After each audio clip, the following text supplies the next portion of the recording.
Welcome to Balanced Black Girl, a podcast dedicated to mental, physical, and emotional health from the Black woman's perspective.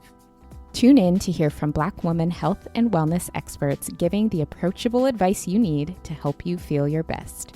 I'm your host, Lestrandra Alfred. Let's dive in. Thank you for tuning into Balanced Black Girl. My name is Les. I'm your host.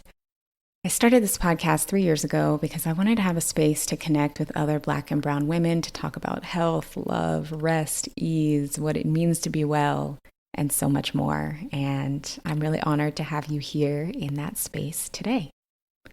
So last week, I kicked off our Dreaming Big and Taking Your Power Back series. Over the coming weeks, we are having insightful conversations about what it means to have big dreams, to step into your power, and to fully show up even when it scares you. And I could not be more excited to share this first interview of the series with my girl, Asha Bromfield. Asha is an actress, singer, and writer of Afro-Jamaican descent. She is known for her role as Melody Jones, the drummer of Josie and the Pussycats in CW's Riverdale, and she also stars as Zadie Wells in Netflix hit show Locke Key. Asha is also a proud ambassador for the Dove Self-Esteem Project, and she's currently based in Toronto. I've had the pleasure of getting to know Asha over the past couple of years, which we talk about in the interview, and every time I talk to her, I am in awe of her warmth, her depth, and her vulnerability. We talk about what dreaming big looks like when you're multi-passionate, staying the course when people doubt you, and the importance of Black female characters in books and on screen who are depicted as full beings, not just the sidekick, but who can fully exist in their humanity. I hope you enjoy this episode, and if you happen to be listening on the day this drops, it's also Asha's birthday, which was unintentional. It just worked out that the episode was dropping today. So after you listen, head to Instagram. We linked her profile in the show notes, and give her some birthday love and let her know what you enjoyed about the episode. So let's dive in.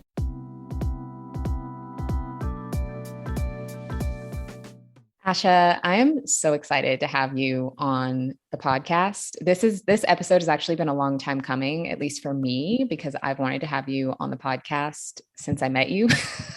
So I'm glad it's finally happening. It worked out because I've wanted to be on the podcast since I met you. So this is great. Amazing. It's like a dream come true. I'm so happy to be here. Thank you for having me. Oh my gosh, I'm so happy to have you. So for backstory for our listeners who probably don't know this, is that you and I met each other about 2 years ago. Mm-hmm. We work with the same brand, and we were on a brand trip to Essence Fest. And like that trip in and of itself was like very interesting. It was a lot to it, but we had a lot of fun, and I really enjoyed getting to know you. And I'm so happy that we've kept in touch since. Oh my God, I feel the same way. You know, like when your eyes just like land on someone and you just know, like as soon as I saw you, I was like, oh, we're going to have a great connection. And then it was just so refreshing because we were in New Orleans, and it was just really great to like have that sisterhood out there. We were doing such like great work. So I'm proud of it. And I had a great time. Yeah. We had it was like such a solid group of women there. Yeah. And yeah, I had such a good time. That was like my first big girl brand trip. Yeah. Yeah, it was. Right. And I mean, at that time, I feel like the world was so different. I mean, it was pre-pandemic and everything. It was just a totally different time. Mm-hmm. So much has changed. Right. So much. Right. So I'm sure that we have some listeners who are already familiar with you. For those who are maybe just now meeting you, I would love to talk just a little bit more about some of the work that you do. You know, you are an actress, but some people may not know how much you really walk the walk when it comes to wellness and self-care. And that's what I'm really excited to share with people today. So first, I would love to hear a little bit more about your experiences in wellness and what inspired your wellness journey. And then I'd also like to hear how you have navigated that while also still having a very creative, very public presence and career, and the challenges with maintaining your sense of self and your sense of wellness with that. Yeah, I think that's such a great question. And thanks for asking that, because it's something that I don't think a lot of people consider, especially in this like business of acting, that like it's a very dark industry. And, you know, there's obviously lots of like light and love, but like not too much, behind the scenes. And, at a young age, I started in this business. I was 15 years old when I booked my first gig. It was Degrassi. And I had a one line. It was, sorry, not interested. And that was sort of like my claim to fame as a kid. But from there, I went on to do a lot of like Disney Channel stuff, Family Channel stuff, which is big here in Canada. And then my sort of big role was Riverdale and breaking out sort of on that show in Josie and the Pussycats. And let's just say, I guess for the past, I've been in the industry like over a decade. I feel like wellness, it's vital to what I do, because I feel like if I didn't, I would be a very unhealthy person. I think it's almost necessary for me. Like my love for God, my love for spirituality and who I am, it drives my artistry, but it's also necessary because it fuels my artistry too. It heals me as well, because as I said, it's not an easy industry. And I think because I realized like the enormity of, I don't want to say darkness, but I want to say the enormity of work that still needs to be done in the industry. I realized so much more that my purpose is to bring that light, is to, pave a way for Black women. When I see, how Black women are, I've been on sets for, over 12 years, and I've seen the way that we're treated, the way that we're expected to just accept the scraps that are handed to us. And I really feel strongly that a huge part of my purpose is to incorporate wellness into this space, is to bring in this idea of like self-care, self-love, showing up with integrity. And what does that actually look like in an industry that doesn't necessarily thrive off of those things? So I feel like that was a long-winded answer to say that they're both, they need each other, that wellness routine. Oh, that totally makes sense. And I love how you talked about some aspects that are kind of the physical, but also the spiritual, because not only is it a very grueling space, right, where you're doing work that is very physically demanding, where the hours are very long and the expectations are very high, but also it sounds very spiritually taxing, which is why we see so many stories of people in the public eye having these hardships and having these struggles when it comes to their mental health, because it does seem like if you're not super, super intentional about nurturing yourself in that way, it's really hard to stay afloat in that environment. Right. I would fully agree with that. And I would also say that it wasn't until I got older, maybe even in like the past year, that I've really come to terms with like the industry that I work in, just seeing more, being exposed to more, just understanding that like it really is like based on ego. It's an industry that thrives off of hierarchy and ego and, pitting people against each other, competition, low self-esteem. You bring it over to Instagram. There's so much going on. Everybody trying to curate this like perfect public image or persona. And I think when I sort of realized that it all is a facade, and that so many people are actually so deeply afraid to be vulnerable, and that a lot of the people that I work with who, people might consider perfect or have it all together are actually just high functioning, depressed people who are, putting out an image and convincing the rest of us that we're lacking something. And so I think like just peeling back that veil for me, coming to terms with the humanity aspect of it, makes me so much more fueled to show that, being vulnerable, taking care of yourselves, those are the things that actually matter. And how we're treating one another, those are the things that actually matter, and I think that's like just such a long overdue conversation in this industry. Oh, absolutely. And I think that can apply to so many industries. I mean, what you just said about high functioning, depressed people really stuck out to me, because I think there's so many people in our society. I mean, I know that you're in Canada, but a lot of those same principles and things apply. The cultures are similar in that way, where people work so hard and just there's this expectation to just continue pushing and pushing, where people are high functioning even when they're not okay, and allowing space for people to truly not be okay without them having to worry about their livelihood or keeping up with capitalism is Totally. We still have a ways to go. And also, I think for me as well, just realizing that a lot of the people in the industry who are projecting these images onto us are some of the unhappiest people, Mm-hmm. And that's not to spread shame or judgment, but it's also to say like, we need to take a look at like what we're idolizing, even within our own minds, because I work with a lot of these people and I see how they are actually, you know, but then I go on Instagram and I see their perfect feed. And even for me, it can be deceiving. So I can only imagine for young people looking for that representation, looking for that beacon of light and feeling like, wow, I'm so messed up compared to this person. And I think the truth is that we need to just have more vulnerability. We need to be more honest about who we are, you know, and not feel like we need to hide. Yeah. Or pretend. There's, I'm like talking while I'm thinking, but that's also such a beautiful sentiment of having safer spaces for vulnerability. Yeah. Because I think when people are more vulnerable, it's actually very empowering. Like it's not weakness to be vulnerable. There's actually a lot of strength and a lot of power in that. Yeah. I learned that lesson. Like I relearn that lesson every day, that is what makes me Asha. That's what people are going to connect to, is that truth and that honesty, because at the end of the day, Les, like we're all suffering to a different degree at different times for different things. But at the end of the day, what we have we have a commonality of pain. You know, we know what, nobody has it all figured out.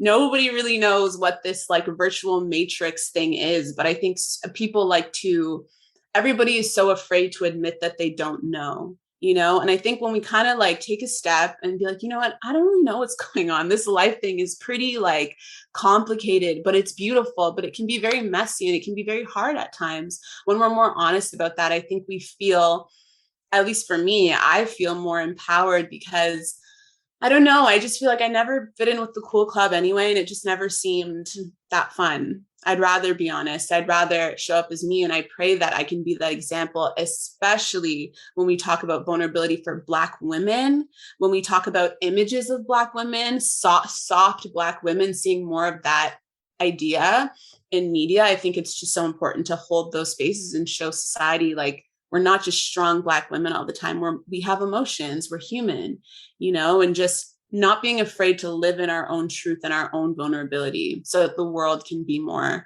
accepting of it and see more diverse images of that as well, you know, more honest images. Oh, absolutely. Oh my gosh.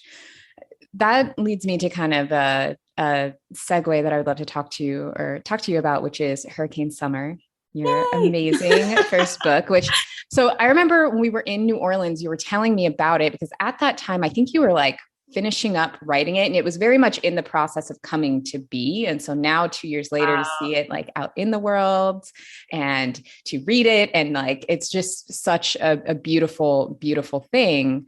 So I would like to talk to you about one, creating this beautiful story that centers around this young Black woman who is coming of age, and how we get to see all of these different sides of her. Like she's not a one-dimensional character. We get to see her feel all of these different things while she finds herself navigating this new world that's like part homecoming, but part different world. Right.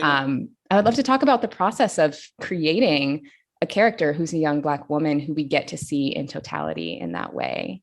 Yeah. Oh my gosh. I love Tilla so much. So for those of you who aren't familiar with the book, Hurricane Summer is about a 17-year-old girl named Tilla who ventures home for the summer to see her father in Jamaica, who ventures to her father's home for the summer. He's estranged. He lives in Jamaica, and it's during one of the worst hurricanes the island has ever seen.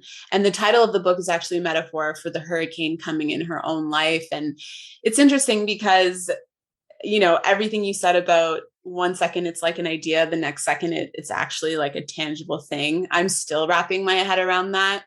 And when it came to just crafting this book and having the idea, I was actually in LA for pilot season. I hadn't worked in forever, less. Like I was not booking. It was like right off of Riverdale. It was so hard for me to get work and I couldn't understand why. And I knew deep down that like God was waiting for me to write. Like God was, that was the only justification that I could understand, you know, why it wasn't happening. And so I took up the challenge. I wrote one thing, it didn't work out. And then I thought to myself, well, why don't I just like go back to my own experiences? Like what stories do I have to tell? And I immediately thought of a summer that I had spent in Jamaica, just like with my cousins. And that's sort of where the idea came from. And, so it kind of began as the story of wanting to see more diverse, nuanced ideas of Black womanhood, because as an actress, especially during pilot season, I didn't feel like I was getting that content. I was so tired of this one-dimensional idea of like the head rolling, neck snapping, attitude having Black best friend. And that seemed to be all I was going out for. And, with this book, I really wanted to explore what it truly means to be a young Black woman coming of age. I wanted to write a story that actually had nothing to do with her race and that ventured out beyond it, not because her race isn't amazing, but because she's so much more than that. I wanted to explore her humanity. I feel like in young coming of ages, we see so many stories for white women. They get to come of age all the time in so many different ways. But with Black girls, it's like they think that we wake up and our race is like the number one problem on our to-do list today. Like, no, I love being Black. I love being Black and it's a part of me, but it's not all of me. I have stories. I'm a sister, I'm a daughter, I'm a friend. And it was important for me, diving into Tilla to showcase this young girl coming to terms with herself, her sexuality, her worth, her deservedness, all of these things that we go through. That, and I know that, and, all the amazing Black and brown women listening know that. But I think it's about time we start seeing it in our films and in our media and in our books, so that's where it came from. That's where Tilla was birthed. So beautiful. And something that I've been thinking about while reading the book and then also talking to you right now is that I do think that young Black girls are kind of adultified. I don't even know if that's a word, but in a way where I think that's part of why coming of age stories for young Black girls are not told, because they think we're just born grown. And it's like, no, that's a process. Black little girls are very much little girls, and teenagers are grown up little girls who are navigating these different things. Like, we're not out the womb grown women, which is very much how society treats us. Right. And so seeing the nuances of someone who is truly coming of age and growing into her own is really beautiful to see, because a lot of stories just skip that for us, even though we experience it real time. Right. I would fully agree with that. And, I think with Tilla, it was so important for me to really dive into this idea of like being on the brink of, not like, for me, Tilla, I never wanted her to feel like 16, like she was like this young girl, but I kind of wanted her to feel like she was at that age where, maybe more 17, 18, like you're discovering yourself, you're discovering your body and your sexuality. And I really was curious to know, from my own life, like, what happens to girls who aren't given this perfect model of what it looks like to find love? Yeah. What happens if, you had a father who loved you so much, but then he wasn't in your life? What happens to the girls who don't have perfect fathers to instill all of these loving words of their worthiness into them? We have to figure it out on our own. And so I think for me, it really started at this question of like, what happens to these girls and how do they find their self-worth and their self-value? And through my own journey with learning to forgive my father, coming to terms with my relationship with him, my expectations of him, what really started as this journey of catharsis quickly became such a healing journey for me, because I faced so many truths and realized why, especially as a young woman, like 19, 20, 21, why I made so many of the decisions that I did with partners, with sexual partners, with, my own self, not fully understanding my worth and my value in my body. And with Tilla, I really wanted to showcase how, she's a young woman on this journey of like figuring out her pleasure and like what feels good for her, but she's completely shamed by her family, by the community. Right. And it's this idea that like, so frustrating girl, like, but it really just goes back to this one idea, what you just said about women, especially Black women, when it comes to our sexualities and our pleasure, we're persecuted for it. It's like, it's either it's this overt sexual thing that we see in the media, or it's like, she's a nun or she's a virgin, but there's no in between. There's no like let me figure this out. Let me learn what healthy, loving relationships look like. And what happens if I make a mistake? What happens if I sleep with the wrong guy? Does that make me a whore? Does that now mean that I've defiled my body? Like all of these toxic messages, I think that we tell Black women is something that I wanted to challenge with this book. And really, I wanted society to really think about how we as a world can start creating safer spaces for Black women to explore themselves.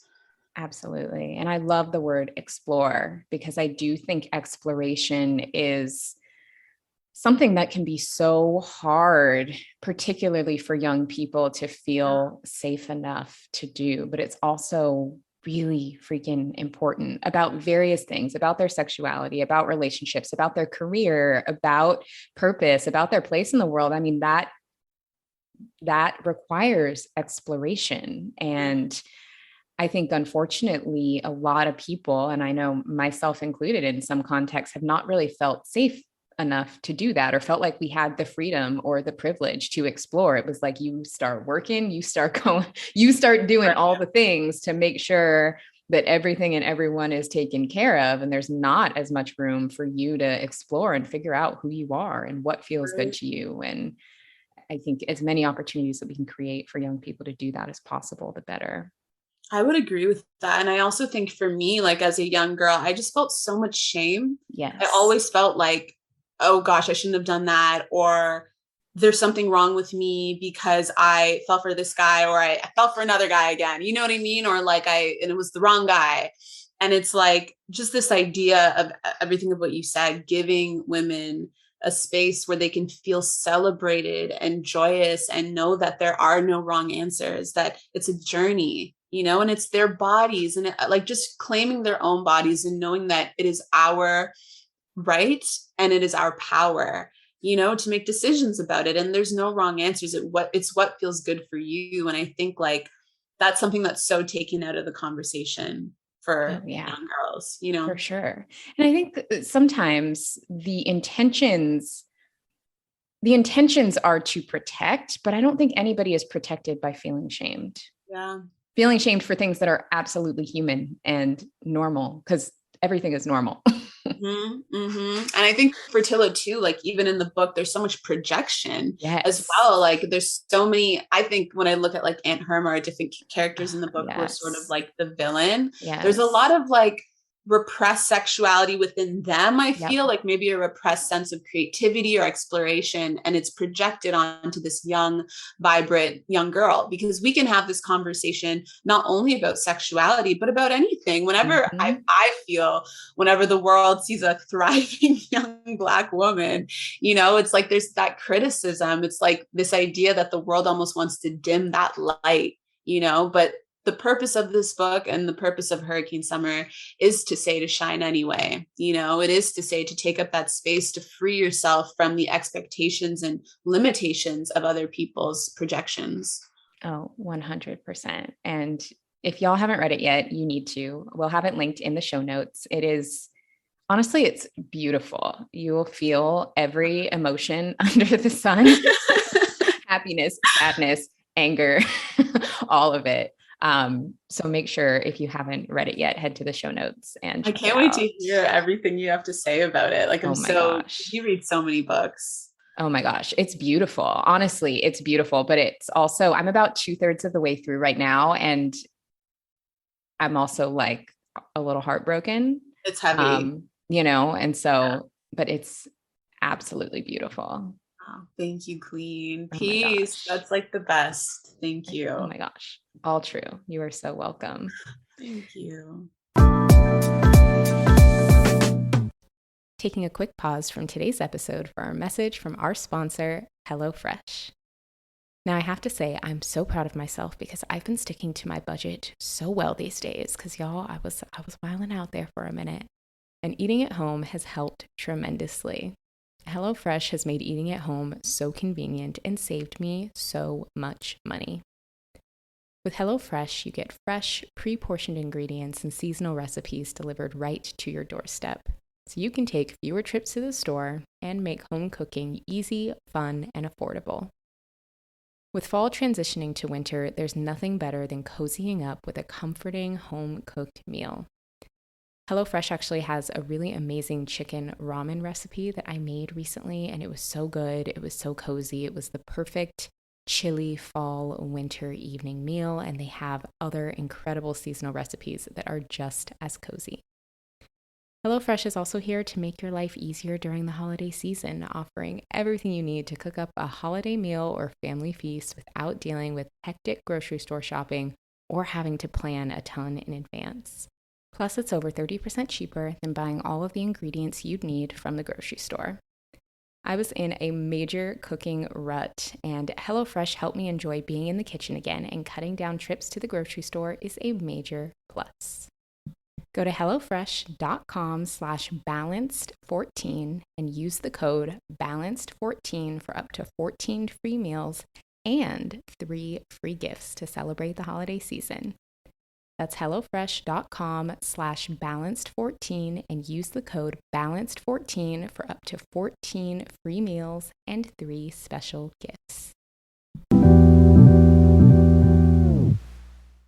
So I guess kind of piggybacking off of that conversation about the book, I would also love to talk to you about just being multi-passionate, right? Because it's an amazing thing that you wrote this beautiful young adult novel, which is probably not something that people would think an actress would do, right?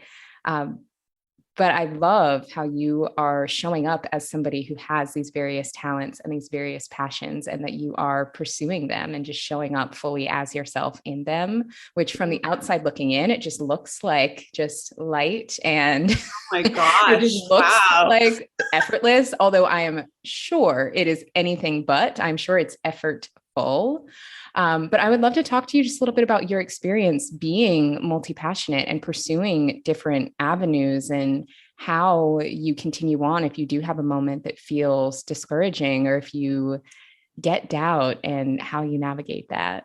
That is a beautiful question, Les, because I mean, going back to everything we said off the top, like, as you said, it's funny how images can make things look so perfect and effortless. And it's like, as you said, so far from. Like, my experience with being someone who's passionate about multiple different things has literally been tough. And I say that because I'm a Scorpio. I think the reason I've been able to like do all these things is because I'm really fueled by what people tell me I can't do. If someone tells me I can't do something and I have the idea to do it, like, and I've had a lot of people tell me what I can't do. I grew up in a very small, predominantly white suburban town where all my teachers told me I was never going to be anything. I was not popular. I was definitely that girl that everybody didn't like. And and I never understood why. And realizing then, or realizing now, that so much of that was like race influence. I think just like, I had a day the other day where I went back to my school with my best friend, Lori, and we really just like honored where we came from. And it was like the epiphany that, had it not have been for such a tumultuous childhood and so many people telling me I couldn't do things, I don't think I would have that same fuel. I don't think I would be where I am now. And I say that to anybody out there going through anything, like, use that fuel, because it will take you so far. And I don't like to think that I did it because of them, but I like to think that I did it in spite of it. It was almost that thing that just pushed me, to show myself. And I think I made it personal. I wanted to not only show myself, but I wanted to show others that it's possible. When I was going to go to Vancouver to audition for pilot season for Riverdale, everybody told me not to go. They said it was the worst decision. They said, stick to your 9 to 5.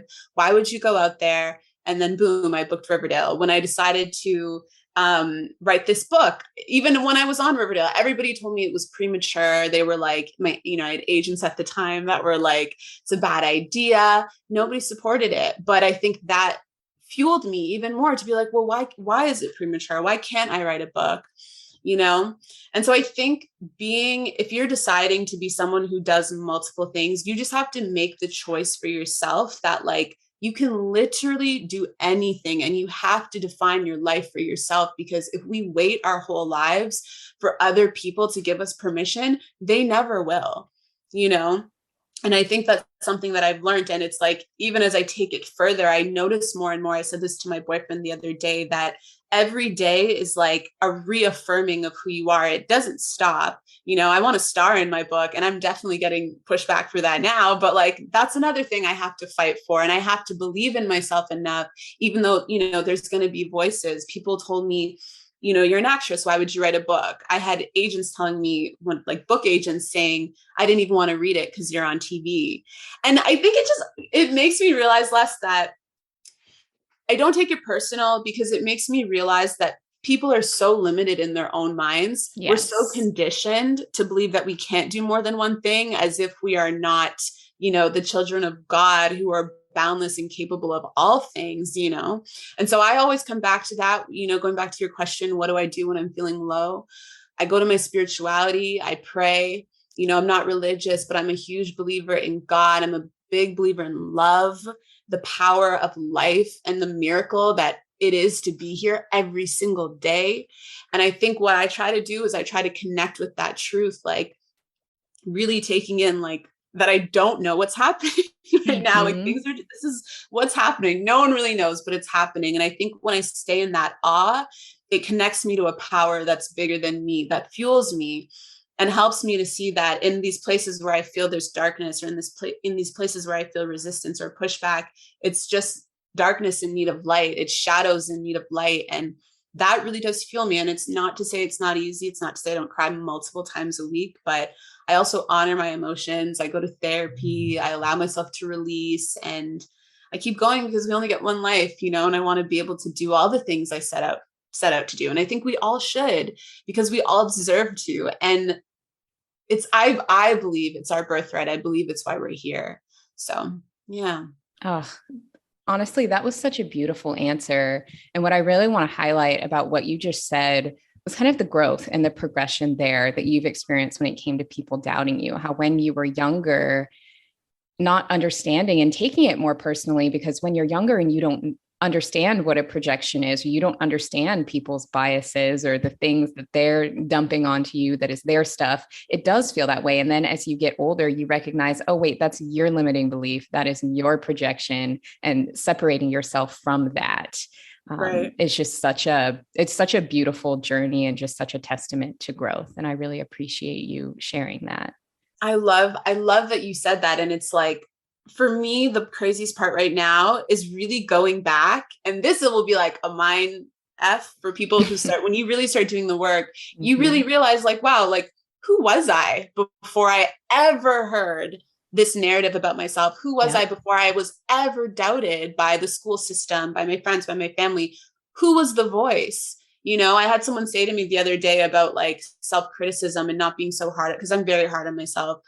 She was saying like, the voice that I'm probably hearing in my own head and the way that I speak to myself sometimes is probably such a reflection of the school that I went to, and how I was raised, and how they spoke to me, and the expectations that they put on me. And it's like, when you kind of step back and then you realize like, wow, even the negative voice we hear in our heads, it's not our own. We got that from somewhere. Yep. So where did we learn that? And how can we unlearn that? And not only that, but who are we without it? Who were we before? And I think when we start from there, that's when life to me just bursts wide open, because it's like, and it's scary, right? It's like, there's infinite potential. We can be anything. That's the answer. And I think that's why so many people live their lives in a state of fear, because to know that self-power, that sovereignty, it's terrifying, And so I am trying to have empathy for, other people when I feel like I'm constantly getting met with resistance or projections, or being told no, or I'm not good enough, or whatever. I'm really learning not to take it personally, which is tough, but that's where I'm at. It is tough. It's a journey that I think everybody is on indefinitely.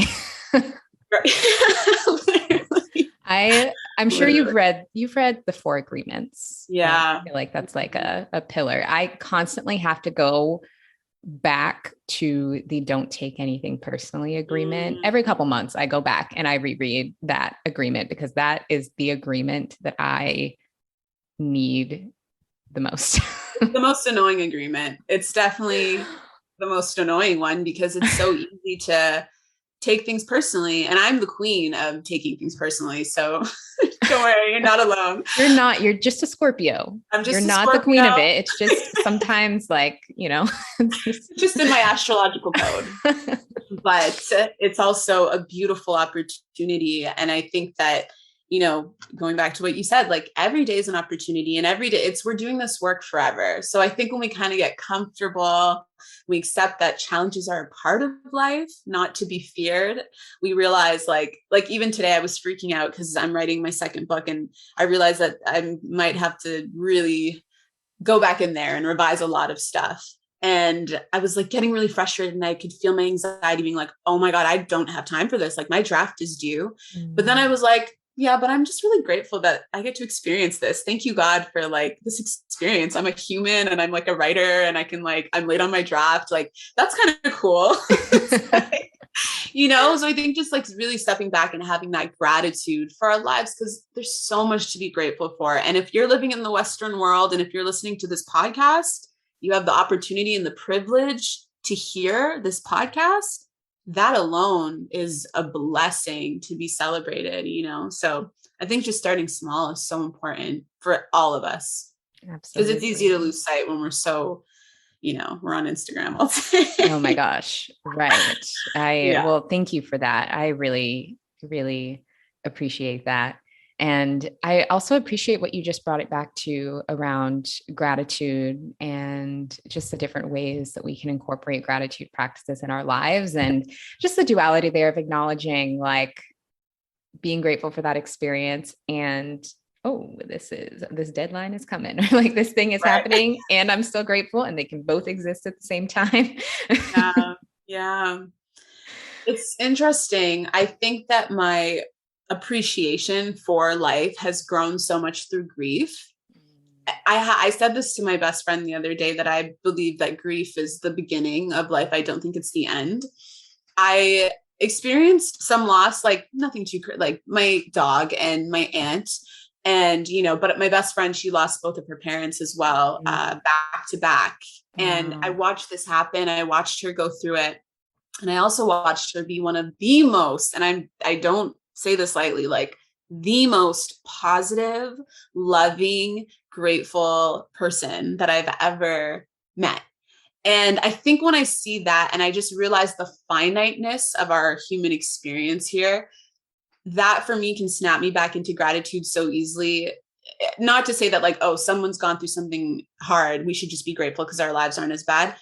It's not that at all. It's more just looking at like how quickly life can be taken from you. And when you sort of look at it from that perspective, it's like, wow, like we're literally here because we're alive, because of the breath going through our bodies, we're experiencing, and we get to see all this and do all this. I get to walk my dog later. It's a blessing, it truly is a blessing. And it's not always easy to see, but I think we have to like look for it. And it's especially when we look at people going through worse things than we are, and we see how just how quickly life can go. For me, going through grief, when I lost my dog, Kyra, like, oh my God, I love that dog so much, but it really helped me see that like, she didn't go anywhere. She went back to the all. Like she's alive every time I think of her spirit, and I reminisce on how much I love her. I can bring her energy into everything that I do. And then I just sort of realized that like life is a choice. Everything we do, it's a choice. It's, we are lucky. We live in a very, cushy society. And I think, obviously it comes with its challenges, but really just learning to appreciate how quickly life can go by, and grief has really taught me to appreciate my life. I can relate to that and appreciate that so much. And I had a really similar experience almost 2 years ago. My granny passed away, and it taught me so much about how short life is, even though, I mean, she was pretty old. She was in her 80s. She, had a good life, but even still seeing somebody make it to their mid 80s and pass away still felt like life was so short. And when that happened, I remember just getting this sense of perspective around what really matters and who really matters, and being so much more intentional about how I spent my time and how I spent my energy and who I chose to give my time and energy to. I mean, it provided so much necessary perspective. Yeah, I love that you say that. I think grief can be as devastating as it is, even with Hurricane Summer, the hashtag was surrender to the storm. When we Mhm. surrender to the most devastating parts of our lives, I think that's truly when rebirth comes flooding in, because you're given an opportunity. You can choose to see something differently. You can choose to decide how you feel about it. I made the decision that like Kyra's alive every minute of my every breath that I take, every time I walk my other dog, I can feel her spirit. That's a choice. And something that I like to say to myself as well as a mantra when it is hard, I always tell myself, just keep saying thank you, because I'm sitting here saying all of this, but I know it's not easy to access this level of like frequency when you're feeling low. It's very hard. But I like to just tell myself, just keep saying thank you. Even if you don't feel it, say thank you. And the creator, whatever you believe in, energy, love, magic, wisdom, the almighty, it will hear you and it will start to respond. And I think that that's how we can learn to increase our vibrations, when we're hit with stuff out there. Oh yeah, Stuff in the absolutely. Just matrix. the tiniest act of faith and step forward, even if it's the smallest step, Mm, can work wonders in getting us out when we're in our lowest, which I yeah, so appreciate. I think so. And I think I'm also like realizing, I don't know if you've realized this as well on your journey, but like consciousness is it's such a funny thing. Like there's like levels of it. I like to think of it like if there's like a line, like we go in and out of levels of awareness every day. Oh yeah, it's a You know spectrum what for I mean? sure. It's a Yeah. spectrum. And so I think when we realize that, for me now, if I'm like in a low mood or let's say I'm like sad about something, I try to step back and like have the awareness of where I am on the spectrum. And I think even doing that allows me to step out of the emotional charge, and see it more objectively. And I'm like, okay, I'm not actually this isn't my true self. This is just like the energy of fear. This is literally an energy of fear that has come over me, because as they say, it's like we only have two choices. We're only moving towards love. In any given moment, we're moving towards love or fear. And so I'm starting to get better at catching myself. And I think that's also a really good trick for anyone trying to like practice gratitude, learning to like catch yourself when you're not actually in your truest form, Mm. and still holding space. Like that's okay, and allowing it to come up, but just having the awareness to recognize like, who am I? What is my truest source? And how do I feel? When do I feel the best? The most in line with who I am. And then from there, you can kind of like work your way back up. Oh yeah, that's a beautiful exercise in seeing the power of our reactions, because we Mm-hmm. hold a lot of power in how we react to things. And that's not to say don't react, because I'm a big fan of emoting. I mean, people who Yeah. listen to the podcast have heard my journey with getting in touch with my emotions over the past year, because your girl is not a Scorpio and I Yes, am not Leo. good about it, but I'm getting Yes, a lot Leo. better. Listen, someone's got to lead the way. Leo's Right. my favorite. I'm a Leo. I think my Mars is in Leo. Love it. I can Yeah, see that. I can totally see that. I'm so here I for love it. Leos. Um, I love Scorpios. Really? Yeah, Oh but my my Pluto gosh. is in Scorpio, Oh wow. Okay, so so I can we're like relate. the same thing. Yeah, yeah. So I can definitely relate. I really like Scorpio energy. That is amazing. Yeah, Yeah. I think there's just so much power in like, man, Les, I've always been emotional. I've always been this way. I was the crybaby. I was the dramatic one as a kid. But I think that life is so much about taking like these things that were supposed to be seen as negative and really realizing that like that is our greatest power. Our greatest strength is when we can transmute these things about ourselves into what makes us powerful, into what makes us who we are. And I think also realizing that like so many negative traits that we're taught to see as quote unquote negative, it's just fear. It's Mm-hmm. just adults who were living in fear, who like didn't know better, who taught us these subconscious codes, who like didn't have the language, you know? Oh, absolutely. I'm sure you know. Absolutely. Oh my goodness. I think about that a lot now, getting older and thinking about the different ways that we're conditioned and the behaviors that are encouraged versus the behaviors that are discouraged, and feeling very affirmed as a young person to be quiet and to be small and to not emote and to be calm all the time. But that's so unnatural for anybody, to the point where if you do start emoting, you think that's a bad thing. And it's not necessarily a bad thing. Now, is it, not great if you displace maybe anger or something like that, or cause harm? Obviously, that's not good, but crying when you need to cry, emoting when you need to emote, taking a minute when you need to take a minute, those aren't bad things. And finally growing up and realizing that and being okay with that has been really powerful. I love that so much. Like, yeah, that the power of the emotional system, honoring what we feel. I have a theory that like people are very afraid to feel things, to the point where when people feel joy or elation, like people are afraid to just like dance outside, or like to run around and like twirl and like express themselves authentically. There are times where, as I said, I'll walk my dog and I'm literally like, I just want to like hug this tree. I want to like talk to this, like, but it's like, it looks insane. And it just goes to show that we haven't, as a society, really come to terms with how to honor our feelings.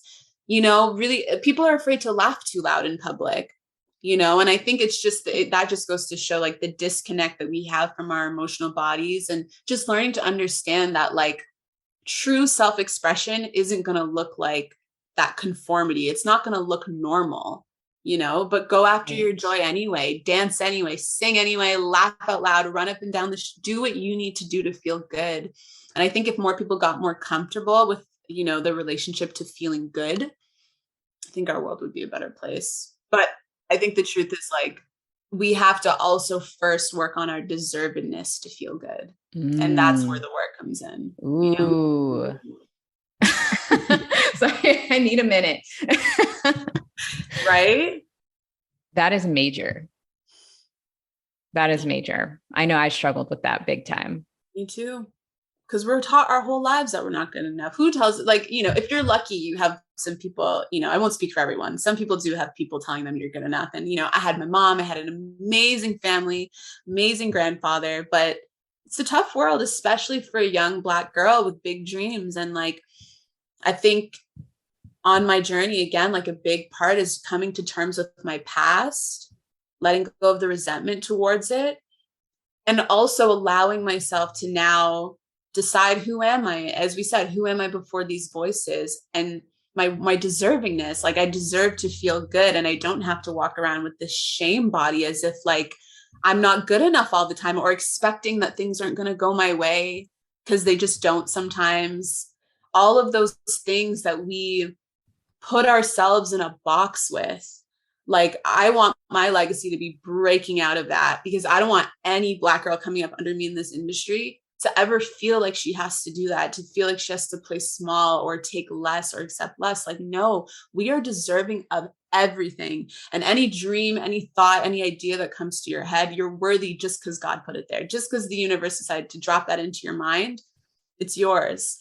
And I think that, again, like that expands beyond Black womanhood. That goes to anybody. Like when we start to see ourselves as worthy and deserving, we will then be able to see ourselves in each other and celebrate each other and have this like beautiful world. So until we get there, there's balance, Black girl, and there's hurricanes over.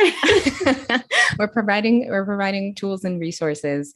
Now, I appreciate that so much, though, because I think that's what we all need to hear. And I think we also need to continue to hear it and to continue to be reminded and to walk in our worthiness and our deservingness, because we also deserve to have big dreams. And some of them will come true and some of them may not, but that doesn't make the act of dreaming any less magical or beautiful or mean that we should stop. I love that. I had a friend of mine tell me that I deserve to have hope. I remember being so like, there was something that was going to happen. And I was like, I don't think it's going to happen. Like, I don't know. Do you think, like, are you sure? But like this production company, like, I don't know. And she was like, you are so jaded. Like you have literally allowed this industry to take your hope. But why? She's like, the worst thing that can happen is it doesn't work out. So then like, why not just have hope anyway? Why not be hopeful? Right. And I swear when she said that to me, it was like a light bulb went off. And I realized that I was the only one who could set myself free. I'm the only person who can take myself out of the limiting narratives, out of the box, out of the expecting less. I have to do it for me. Maybe the world put it on to me and maybe I heard these subconscious teachings, but I have the key, you know? And I think that that boldness, that audacity, that hope has allowed me to like get to where I am in my career, like really from the ground up. And I really share that to say that hold on to hope to anybody listening. Like you are worthy of your hope. You're worthy of your dreams. Like you said, like I have dreams of, singing and dancing on TV, which I recently finally got to do on Riverdale.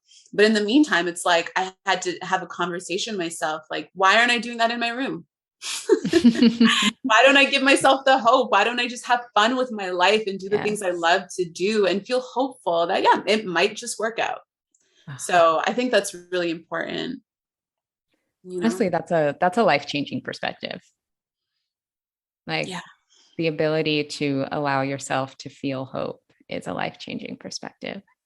And also just knowing that like no one deserves to take it from you. Yeah. No one who should be taking our hope away? Nobody. It's funny, Obama's book, I haven't read it, but it's called The Audacity of Hope. And I didn't understand it when he first like put it. It didn't hit me. But I remember when I had this epiphany after talking to my friend, I was like, oh, wow, like it really is an audacity. You have to have audacity to hope, to believe that something could be possible for you when everybody told you it couldn't. That's some audacity. And I think that the universe will respond to that vibration. Like when we put out that audacity, I believe that it matches us every single time. I told you earlier how I got on a plane, quit my serving job and went to Vancouver and booked Riverdale. It wasn't just like that, like I had no money. I was like sleeping on the couch of a friend. I didn't know if it was going to work out for months. And then boom, when I least expected it. But I believe that story is because the universe matched the risk I was willing to take on myself, the leap of faith I had within my own body to know what I'm capable of, and we're all capable of it. So I just think going back to that, realizing that so much of life is our birthright, like it's our birthright to live. How about we just start there? And then when we start going there and we start allowing ourselves to just have fun, I think that's how we tap into that like childhood brilliance. And then that's how we manifest, Yes. Just betting on yourself and coming back to yourself is, I think, truly one of the biggest acts of self-love that you can have, which is so beautiful. Oh my gosh. Not abandoning ourselves too, like in a world that like constantly is asking that of us. Yeah. Asha, my head is spinning in the best way. I love you. It's not for a Friday. I know, but it's amazing. I honestly feel just so blessed by this conversation and so grateful to you for sharing your story and for sharing your wisdom with us. Even though I'm not, a member of the audience, feel like I've gained so much from this conversation with you, and I'm so appreciative of you sharing. I love you so much. And thank you. I receive everything you said. And like, it's truly been a dream. I listened to this podcast. This podcast I've said this to you off air, but this podcast has transformed my consciousness as well. And whenever I'm feeling low, this is the podcast that I click when I'm walking my dog. And I'm just so grateful for the work that you're doing. And I want all Black and brown women to rise. There is so much room for us. And I feel like we are so much more powerful when we realize that when we come together, like this world cannot touch us, And so just thank you for holding that beacon of light and giving me a platform to speak what's on my heart, which I know is on the hearts of so many other young Black women. So just thank you, Queen. And may we just rise. Like I'm ready. Thank you. I love you dearly. I feel like you're like the little sister that I never had because I only, brother gang over here. And I just feel so proud of you in like such a big sister way, seeing you show up the way you do and shine your light the way you do. It's truly a gift to be able to witness. So thank you for the way you show up. Thank you. Peace to you. Peace to your listeners. And it's again been a privilege to be here. And I'm excited for the future. I really am. So I am too. I feel very hopeful. And I also feel very grateful that, I mean, my grown ass 32-year-old self is over here loving the young adult novels, but I'm also so grateful that teenage Black girls will have books like Hurricane Summer to look to that can speak to their experiences in such beautiful ways. And I think that's taking such a huge step at really just helping future generations step into themselves even sooner. I love that. To freeing the kids, honestly, free the kids. Like right. We had to go through it. These kids, I want them to just run wild and free. These young little Black girls coming out. I look at my cousin Mila, she's like 7, and that level of confidence and the twinkle in their eyes when they like see us and they see what they can do through us, like free the kids. It's so beautiful. Yes. Yes. Exactly. Les, thank you so much. Thank you so much for being here. It was the biggest honor to have you on the show today.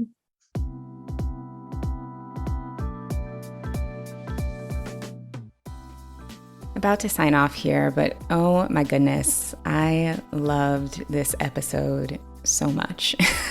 I could talk to Asha all day and always appreciate her wisdom and vulnerability. Head to the show notes to follow her on social and to get a copy of her debut novel, Hurricane Summer, which I just finished. And oh my God, it's such a beautiful read. It made me laugh. It made me cry. So if you're looking for fiction that pulls you in, make sure you read Hurricane Summer. Huge thanks to our sponsors. We'll make sure we have all information and discount codes listed in the show notes, and you can always head to balancedblackgirl.com for expanded show notes and more information about each episode. Thank you, yes, you, so much for your support, for listening, for your ratings, your reviews, for sharing it with your friends. This show would not be where it is today without you, so thank you immensely. Next week, we're continuing our Dreaming Big and Taking Your Power Back series with a conversation around carving out more time for ourselves and taking our power back from our screens, which, trust me, is a must listen. Thanks again for tuning in, and I'll see you next week.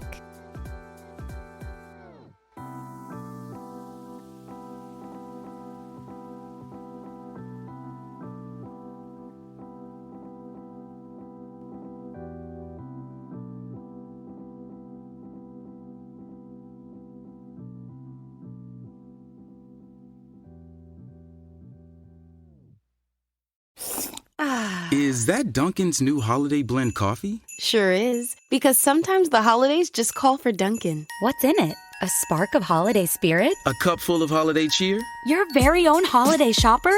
Actually, all that, and notes of molasses and dried fruit. Just the warming blend I need for that holiday hustle. Sit through the holidays with the $2 medium holiday blend coffee at Dunkin'. America runs on Dunkin'. Participation may vary. Limited time offer. Exclusions apply. If you love hosting over the holidays, swap out your old HVAC filter with a Filtrete air filter. It can help clear away particles from all your holiday cooking. Look for Filtrete air filters at a retailer near you. Let's clear the air.